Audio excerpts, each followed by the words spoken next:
Pupunta muna kami sa registration site kasi baka daw walang bantay dun sa Sinfuego.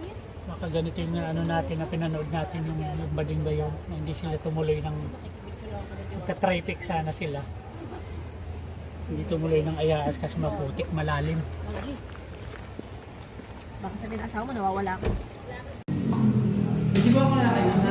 Sige po. Waiver po. Ito kami sa waiver. May sinusunong latahan kami po yun yung nagpakausap. Wag! Ikaw na rin sumulatan sa waiver. Sino nila? Kahit sino pwede. May load ka, kunin mo yung cellphone number ni sir para may Pan-text lang. Sige, Pan-text. malay mo, baka lumusot na may signal.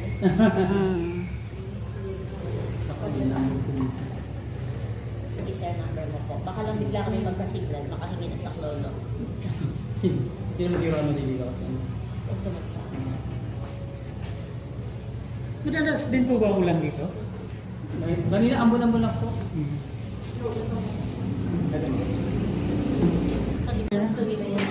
4:30 na, waiting kami sa tour guide. Kung mayroong maghahatid sa amin papunta sa camping site. Sana may makuwang tour guide. Exciting to. Wala kaming tour guide. Kami lang. Tapos madilim na. Ay hindi. Papadilim pa lang pala. Kasi 4:37. Wala tayong extrang...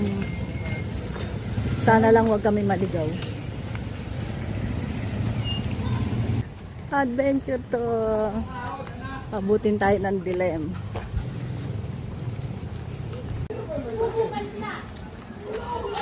Okay. 4:48 na. Approaching pa lang dito sa Hanging Bridge. Wala kaming tour guide, kami lang. Sana lang wag kaming maligaw.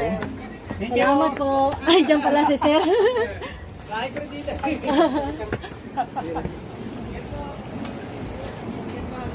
Doon pala ang bahay ni sir.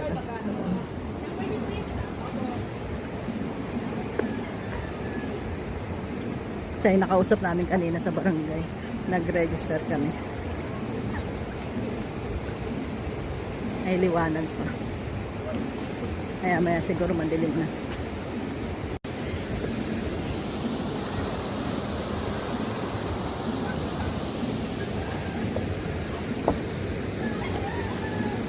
Mauga. Mauga.